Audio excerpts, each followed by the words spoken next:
अस्सलाम वालेकुम friends, welcome to your channel friends. मनहनोज मैगनेट अपने चैनल को लाइक कर लें, सब्सक्राइब कर लें, शेयर कर लें। आज वीडियो लेकर हाजिर हुए हैं आपके लिए जिसके अंदर how to make car subwoofer box professionally गाड़ी का सबवूफर का बॉक्स किस तरह बनाया जाता है वो मैं आज आपको दिखाऊंगा और कुछ समझाने की कोशिश करूंगा।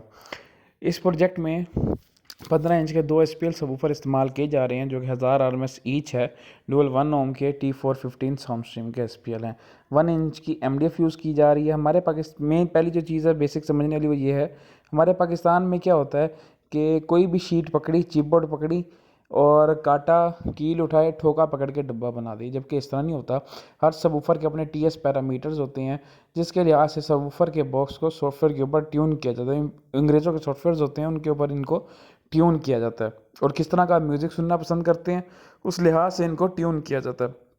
फिर जो आपका सबवूफर का बॉक्स तैयार होता है वो सबवूफर का बॉक्स होता है जो कि आपके सबवूफर की फ्रीक्वेंसी और आपके जिस तरह का म्यूज़िक सुनना पसंद करते हैं उसके लिहाज से वो बनाया जाता है। कभी भी हम इस तरह सबवूफर का बॉक्स नहीं बना सकते कि भाई इतनी हाइट रख दो, तो इतनी डेप्थ, तो इतनी लेंथ रख दो, हमें नहीं पता। ठीक है ना। सबवूफर के बॉक्स की फ्रीक्वेंसी होती है, क्यूबिक फीट वॉल्यूम जो होता है, इंटरनल वॉल्यूम सबवूफर कंपनी कितना कहती है उस लिहाज से आपने सबवूफर का बॉक्स बनाना होता है उसके TS पैरामीटर्स को डाल के। तो ये वो ठीक है ना। तो जिस भाई को अगर सबवूफर के बॉक्स का डिज़ाइन चाहिए हो तो वो हमसे रब्ता कर सकता है, और जिसको बॉक्स भी चाहिए हो, ठीक है ना, प्रॉपर्ली ट्यून्ड बॉक्स, तो वो भी हमसे रब्ता कर सकते हैं। हम MDF यूज़ करते हैं, imported MDF, red MDF use करते हैं ZRK की, जो कि सबसे अच्छी शीट होती है। तो अब आप ये देख सकते हैं, ये इस वक्त इस बॉक्स के अंदर ये ब्रेसिंग हो रही है, ये ब्रेसिंग होती है। इसका काम ये होता है सबवूफर के बॉक्स को एक तो ये मजबूत करती है, ये जिस तरह आप ये देख सकते हैं, ये जो L पास है, जो उसका बैंड पास है, उसके ऊपर जो सपोर्ट लगाई जा रही है, इसका काम होता है एक तो ये उसकी एयर फ्लो जो होता है आपके बॉक्स का उसको बेहतर करता है। दूसरे नंबर पे ये आपकी उसको जो रेजोनेंस है उसको कम करता है, आपके बॉक्स के स्ट्रक्चर को मजबूत करता है। ये जो आप देख रहे हैं ये इसके अंदर विंडो डाली जा रही है। इस विंडो का मकसद ये होता है कि आपका जो सबवूफर का बॉक्स है उसके जो बड़े पीसेस होते हैं वो खड़कते हैं, मतलब कि वो मजबूत नहीं होते इतने। बेशक आपका सबवूफर का बॉक्स बना हुआ है वो मजबूत है, ठीक है। अगर आप हैवी सेटअप में जा रहे हैं, लाइक अगर आपका सबवूफर है वो 800 RMS से अबव है, तो आपको उसके अंदर ब्रेसिंग डालनी पड़ती है। ब्रेसिंग से मुराद ये होती है कि बॉक्स के अंदर सपोर्टें लगानी पड़ती हैं कि बॉक्स के पैनल्स की वाइब्रेशन को कम किया जा सके। जिस तरह बॉक्स के पैनल्स में वाइब्रेशन कम होगी उतना आपका जो सबवूफर का बॉक्स है वो आपको फुल आउटपुट निकालेगा। लाइक मिसाल इस तरह है कि भाई अगर आपका सबवूफर का बॉक्स 100% आउटपुट निकालता है और 20% उसके अंदर जो उसका जो पैनल है, बॉक्स का जो शीट है, उसमें वाइब्रेशन है। वाइब्रेशन किससे क्या होता है, जो बेस होती है वो वाइब्रेट होकर पैनल में बाहर निकल जाती है, तो उससे क्या होता है आपको 20% बेस कम मिलेगी। ये उससे फ़र्क ये पड़ जाता है। और अगर आपका सबवूफर के बॉक्स का स्ट्रक्चर मजबूत होगा, अंदर उसके अंदर ब्रेसिंग की होगी, उसमें वाइब्रेशन नहीं होगी, तो उससे क्या होगा कि आपको आपके सबवूफर का फुल आउटपुट भी मिलेगा और आपके बॉक्स की लाइफ भी ज़्यादा होगी। और ये जिस तरह आप देख सकते हैं ये अंदर सपोर्ट डालने के लिए तैयार की जा रही है। उसके अंदर ये खिड़कियाँ बना रहे हैं ताकि इसमें से हवा जो है वो पास हो सके, और ये फ्रेम है ये बॉक्स के अंदर लगाया जाएगा। इसके बाद ये जो हमने खिड़कियाँ काटी हैं इनको हमने राउंड करना है। इसको राउंड करने से क्या होता है, जो हवा होती है वो इनको डायरेक्ट नहीं टकराती, वो इनके ऊपर से रोल ओवर हो जाती है, जिससे क्या होता है आपके बॉक्स के अंदर मैकेनिकल नॉइज़ या किसी भी किस्म की नॉइज़ जो है वो पैदा नहीं होती। अब आप ये देख सकते हैं खिड़की रखी है, तो इससे क्या है, अब ये दोनों साइड्स जो हैं ये हमारी मजबूत हो गई हैं और हमारे बॉक्स की इन साइडों में रैटलिंग ख़त्म हो गई है। अभी आप देख सकते हैं वो फ्रंट टू बैक के लिए था, वो खिड़की बनाई थी, और ये लेफ़्ट और राइट के लिए ये विंडो बनाई है। और आप देख सकते हैं इसके सारे किनारे गोल किए गए हैं इसी वजह से, ताकि जब इन्हें हवा टकराए तो वो रोल ओवर हो जाए और डायरेक्ट आकर इनको लगे ना। उससे क्या होता है कि शोर पैदा होता है, हमें डिस्टॉर्शन नहीं चाहिए, इसलिए ये इसको गोल किया जाता है। और इस बॉक्स के अंदर हमने मुकम्मल जो यूज़ किए हैं वो हमने खड़पेचे यूज़ किए हैं, आदम जी कंपनी के अच्छे वाले जो खड़पेचे होते हैं, ठीक है ना, 1.5 इंची और 2 इंची के 6 नंबर के हमने इसके अंदर यूज़ किए। अगर आप मोटे खड़पेचे बहुत ज़्यादा यूज़ करोगे तो जो शीट होती है काफ़ी हार्ड होती है, तो ये फट भी सकती है, इसलिए आपने 6 नंबर के आपने खड़पेचे यूज़ करने हैं। आप ये देख सकते हैं ये किस तरह इसको गोल किया है ताकि हवा जो है वो इनको टकराए और रोल ओवर हो जाए, डिस्टॉर्शन हमारे बॉक्स में किसी भी किस्म की पैदा ना हो। ये आप देख सकते हैं, ये जो बंदूक कह लें आप इसको, ये हमारी तैयार हो गई है, ठीक है ना। ये हमारी जो ब्रेसिंग है, ये एक उसका पल्ला उसके साथ जोड़ा जा रहा है। इसके बाद जो इसका दूसरा पल्ला होगा ये उसके साथ जोड़ा जाएगा। ग्लू जो है वो आपने अच्छी क्वालिटी का यूज़ करना है, और स्क्रूज़ भी आपने अच्छी क्वालिटी के यूज़ करने हैं। ग्लू आप जितना अच्छी क्वालिटी का यूज़ करेंगे उतनी उसकी आपके बॉक्स की लाइफ ज़्यादा होगी और अच्छा परफॉर्म आपका बॉक्स करेगा। देख सकते हैं, साथ ही मैच भी चल रहा है, तो उस्ताद जी मैच भी देख रहे हैं और खुश भी हो रहे हैं।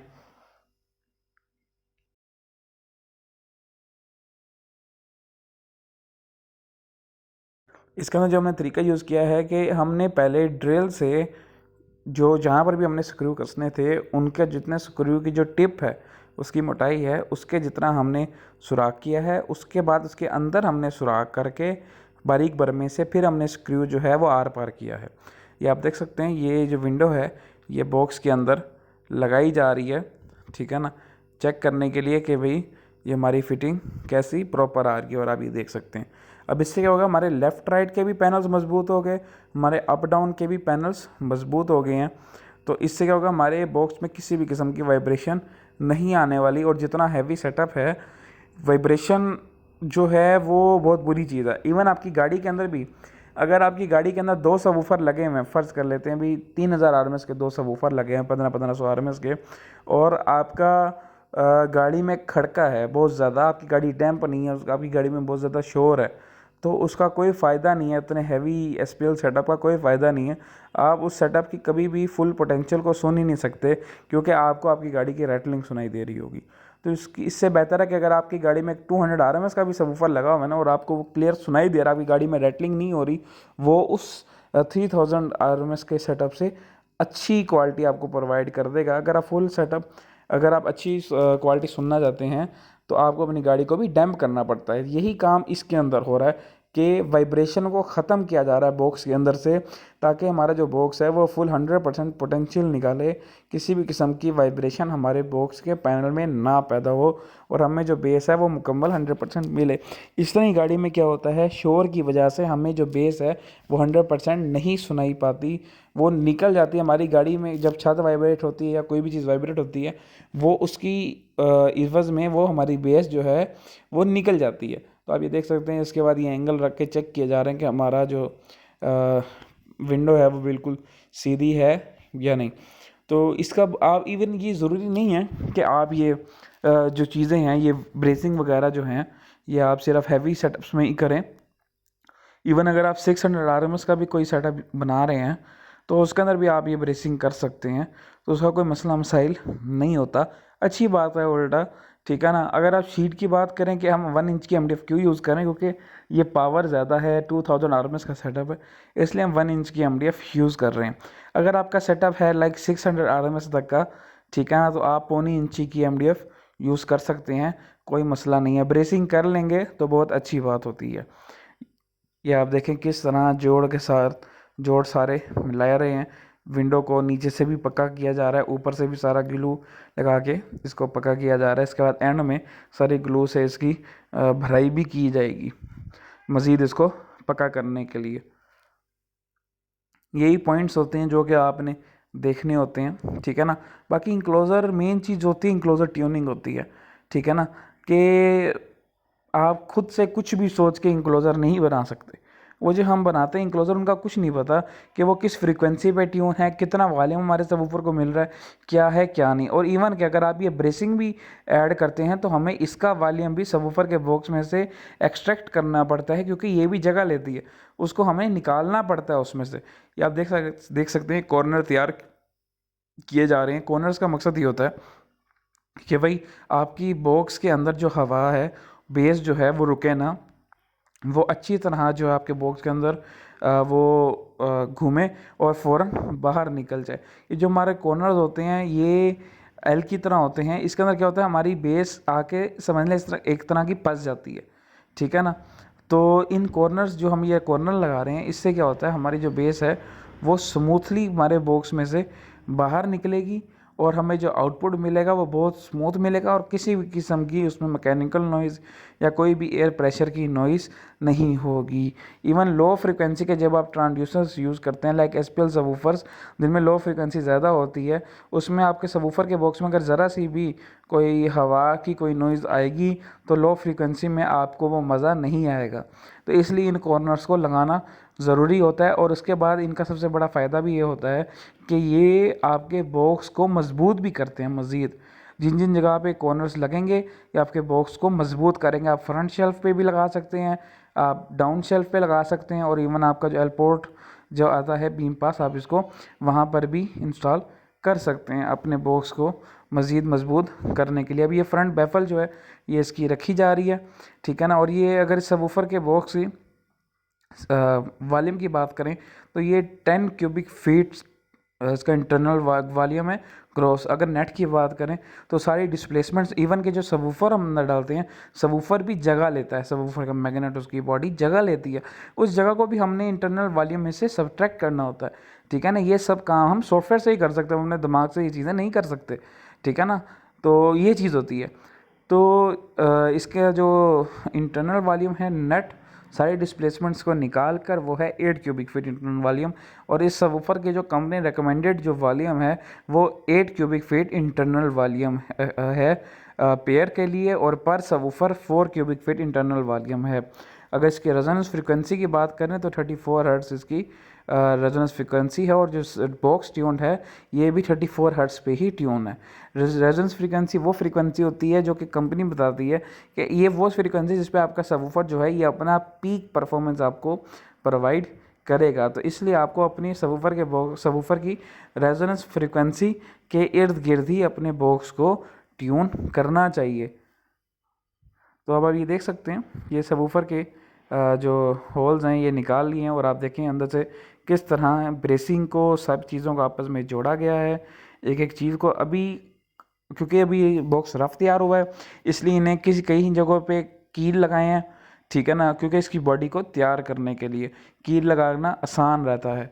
उसके बाद एंड में क्या होगा, पूरे बॉक्स को स्क्रूज़ लगाए जाएंगे, 2 इंची के स्क्रूज़ लगाए जाएंगे, जो अंदर विंडो है उसको 1.5 इंच के स्क्रू लगाए जाएंगे इसको मज़ीद पक्का और मजबूत करने के लिए। ये जो सबवूफर का बॉक्स है इसको डबल बैफल किया जा रहा है। डबल बैफल में क्या होता है, जहाँ पर सबवूफर माउंट होता है उस शीट को, उस पल्ले को डबल किया जाता है। अब ये 1 इंच की शीट थी, वो 2 इंच का या इसका फ्रंट बैफल हो गया। इसका फ़ायदा ये होता है आपका एक फ्रंट में से काफ़ी बड़ा हिस्सा आपके सबवूफर के साइज़ का जो होता है वो निकल जाता है, जिसकी वजह से आपका फ्रंट जो है वो कुछ कमज़ोर हो जाता है शीट खोखली होने की वजह से। क्योंकि 12 इंच का सबवूफर है तो 12 इंच का पीस दरमियान से निकल गया। तो उसके अंदर क्या होता है कि जिस तरह आप देख सकते हैं 2 ये शीटें हैं, इनको आपस में जोड़ा जा रहा है, इसलिए दोनों शीटों को रफ़ किया जाएगा ताकि ग्लू भरा जाएगा ताकि इनकी मजबूती आपस में अच्छी तरह हो। अच्छा, तो उसके अंदर क्या होता है डबल बैफल से कि जो एक आपके सबवूफर के साइज़ वाली जो जगह आपकी उसमें से बैफल में से निकली होती है, बैफल कमज़ोर हो जाती है। डबल से क्या होती है, एक तो आपके बैफल मजबूत हो जाते हैं, दूसरा मेन लोड आपके सबवूफर की वाइब्रेशन जो जहाँ पर पैदा होती हैं वो होती है आपकी फ्रंट बैफल जिसके सबवूफर माउंट होता है। उन वाइब्रेशंस को कम करने के लिए भी डबल बैफल की जाती है, उससे आपके सबवूफर के फ्रंट बैफल की जो वाइब्रेशंस हैं वो कम होती हैं, और आपका सबवूफर जो है वो बहुत ज़बरदस्त परफॉर्म करता है। और आपके मेन चीज़ है बॉक्स की लाइफ बहुत ज़्यादा होती है। अब आप देख सकते हैं हमने दोनों शीट्स को रफ़ किया है, इसके अंदर सारा ग्लू भर रहे हैं, ठीक है ना। उसके बाद क्या होगा, दोनों शीटों को आपस में जब रखा जाएगा, रफ़ करने की वजह से जो ग्लू है वो इनके अंदर जाके बैठ जाएगा, और उससे जो दोनों शीटें हैं वो आपस में बहुत ज़बरदस्त तरीके से जुड़ जाएंगी। ये आप देख सकते हैं अच्छी तरह इसको ग्लू लगाया जा रहा है। उसके बाद जो ग्लू है इसको पतला किया जा रहा है, क्योंकि मोटा ग्लू होगा तो बीच में हवा रह जाएगी, इसलिए इसको पतला किया जा रहा है। तो इतना ग्लू बारीक होना बहुत होता है, क्योंकि इन्होंने आपस में बाल बराबर भी इनके अंदर गैप नहीं होना चाहिए। अगर हम मोटा ग्लू लगा देंगे, ज़्यादा मोटा करके अपनी तरफ से भी हम अच्छा कर रहे हैं, तो उसके अंदर क्या होगा, जब आप स्क्रू कसेंगे एक तो सारा ग्लू बाहर आ जाएगा, और ग्लू अंदर जगह बना लेते हैं, बीच में हवा आ जाती है, जिसकी वजह से दोनों जो बैफल्स हैं वो आपस में से इतना जुड़ नहीं पाती। इस अगर पर्टिकुलर बिल्ड की बात करें तो इसके अंदर 2 शीटें लग गई हैं 1 इंच MDF की, ठीक है ना, क्योंकि सबवूफर का साइज़ बहुत बड़ा है। एंड में आपको नज़र आ ही जाएगा कि पूरी गाड़ी में खाली सबवूफर का बॉक्स ही आ रहा है, ये बिल्ड पे डिपेंड करता है कि आपके पास किस तरह के सबवूफर हैं, उसके लिहाज से इस सबवूफर के बॉक्स को मैंने बताया जिस तरह के ट्यून किया जाता है। अभी आप देख सकते हैं रफली इसको कील ही ठोके जा रहे हैं क्योंकि अभी कच्चा है, ठीक है ना। उसके बाद इनके अंदर पहले स्क्रू का टॉप टिप होगी, उस जगह का सुराख किया जाएगा, उसके बाद बारीक सुराख किया जाएगा, फिर उसमें से स्क्रू को कसा जाएगा। उससे क्या होता है, स्क्रू एक तो अंदर जाके बैठता है, ऊपर नहीं नज़र आता और वो मजबूती से बैठता है अंदर। आप देख सकते हैं कितनी सफाई से सारा काम हो रहा है। और ये 2 इंच की इसकी फ्रंट बैफल हो गई है। अगर आप 600-800 आरएमएस तक के आपके सबवूफर हैं तो आप पोनी की शीट इजीली यूज़ कर सकते हैं, जो कि 0.75 mm होती है, जो कि मोर देन एनफ है। अगर आप ब्रेसिंग कर लेंगे तो वो ज़्यादा बेहतर आपके लिए रहेगा। ये आप देख सकते हैं जो स्क्रूज़ हैं उनके लिए बारीक बर्मे से अब सुराख किया जा रहा है, जो मोटे वाली बर्मा फेर के उनकी टिप का सुराख कर दिया गया था। अब ये स्क्रूज़ रखें, अब ये ड्रिल मशीन से सारे स्क्रूज़ जो हैं ये टाइट किए जा रहे हैं। जहाँ पर शीट वाली जगह है, ठीक है ना, वहाँ पर 2 इंची के स्क्रू लगाएंगे। जो ब्रेसिंग वाली जगह है वहाँ पे हम 1.5 इंची का स्क्रू लगाएंगे, क्योंकि ब्रेसिंग जो है वो कम होती है, इसलिए वो हम ज़्यादा लंबा स्क्रू लगाएंगे तो वो फ़ायदा नहीं होता उसका, तो इसलिए हम इसको थोड़ा छोटा स्क्रू लगाएंगे। उसके बाद हम इनको कॉर्नर्स को बराबर करने के लिए इसके ऊपर रंदा फेरते हैं, ताकि जो हमारे एज हैं सब ऊपर की सारी, ये क्योंकि 19-20 रह जाता होता है ऊपर नीचे, तो इसको मजबूत करने के लिए इस तरह किया जाता है। अब इसके बाद इसका एंड वाला बैक टापा लगाया जाएगा। अब देख सकते हैं पोर्ड के अंदर भी मैंने दरम्यान में पीस लगाया है। उसका मकसद ये है कि पोर्ड में भी ज़रा सी भी वाइब्रेशन ना आए। अच्छी तरह ग्लू लगा के इसको हम फिट कर देंगे जिस तरह आपको ये वीडियो में नज़र आ रहा है। उसके बाद हम इसके ऊपर कुछ कील लगाएंगे और कील लगाने के बाद हम इसके ऊपर स्क्रूज़ वगैरह लगाएंगे। आप ये देख सकते हैं किस तरह हमने अच्छी तरह इसको ग्लू लगाया हुआ है और पोर्ट के अंदर भी हमने ब्रेसिंग की है, क्योंकि पोर्ट के अंदर भी ब्रेसिंग होना ज़रूरी है, क्योंकि इसकी पोर्ट बड़ी है। बड़ी पोर्ट होने की वजह से बड़ा पीस लगा हुआ है और बड़े पीस में वाइब्रेशन आती ही आती है, इसलिए हमने इसको लाजमी ब्रेसिंग करनी है। ये इस तरह जिस तरह खाली बर्तन खड़कता है, ठीक है ना, और उसके अंदर अगर हम कोई चीज़ रख दें तो उसका खड़का कम हो जाता है, ये इस तरह ही होता है।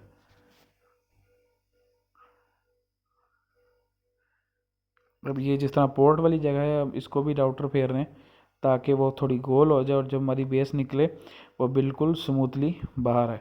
इसके बाद हम इसके ऊपर हल्का हल्का रेगमल भी मारेंगे, जिससे जो राउटर के मोटे निशान होते हैं वो भी बारीक हो जाएंगे और वो मज़बूत हो जाएंगे। इसके बाद आपने जितनी भी जो गोल वाली जगह होती हैं ब्रेसिंग पे भी इनको बारीक रेगमल मार लेना, इनको ज़रा स्मूथ करके आपने ग्लू लेकर ग्लू इनके ऊपर उंगली से लगा देनी। उससे क्या होता है, ये मज़ीद स्मूथ हो जाते हैं और इनकी लाइफ ही बढ़ जाती है और वो बहुत अच्छे रहते हैं। अब आप देख सकते हैं हमारा जो बॉक्स है तकरीबन रेडी हो गया, सारी ब्रेसिंग अंदर लग गई है और इसके अंदर सारी ग्लू की फिलिंग भी होगी। उंगली से सारी आपने इसके अंदर ग्लू की फिलिंग कर लेनी है ताकि मज़ीद हमारा वो जो बॉक्स है वो अंदर से मज़बूत हो जाए। या पोर्ट वाली जगह देख सकते हैं ये सारा हमारा जो बॉक्स है ये अब रेडी हो गया। इसको इसकी स्क्रूज वगैरह हर चीज़ हमारे बॉक्स की लग गई हुई है। अब हम सबवूफर के बॉक्स को नीचे लेके जाएंगे और गाड़ी के अंदर फिट करेंगे। और आप देख सकते हैं सबवूफर के बॉक्स का साइज़, इसका जो वेट है इसका 70 kg इस बॉक्स का वेट है। सबवूफर की वेट की बात करें तो 18 kg एक सबवूफर के वेट है। और आप देख सकते हैं कि ये पूरी गाड़ी के अंदर डिग्गी में ये पिछली सीटें निकालनी पड़ी हमें इसकी वजह से, और ये पूरा ये एक बॉक्स ही हमारी पूरी डिग्गी के अंदर आया है। अभी इसके साइड पे स्पीकर्स के लिए एक अलहदा वो तैयार होंगे। इंशाल्लाह जल्द ये प्रोजेक्ट आपके सामने आएगा और बहुत ज़बरदस्त प्रोजेक्ट होने वाला है। जो गाड़ी है मुकम्मल डैम्प की हुई है, इसकी छत, फ्लोर, डिग्गी, दरवाजे, फायरवॉल, पिछले फेंडर, अगले फेंडर, बोनट, मुकम्मल ये गाड़ी डैम्प की हुई है। सिर्फ इसी पर्टिकुलर सेटअप के लिए इस गाड़ी को रेडी किया हुआ है, ठीक है ना। इंशाल्लाह जल्द ये सेटअप लाइव होगा। इसके अंदर 15 इंच के 2 SPL होंगे, मैसिव का 4000 RMS का एम्पलीफायर होगा जो कि इनको पावर कर रहा होगा, और 150 एम्प्स का इसके अंदर जनरेटर इंस्टॉल किया जाएगा। बाकी इंशाल्लाह मुलाकात होती है नेक्स्ट वीडियो में, और जल्द इस सेटअप को जब कंप्लीट किया जाएगा इसका डिटेल में रिव्यू शेयर भी किया जाएगा और बहुत मज़ा आएगा इंशाल्लाह। अल्लाह हाफिज़।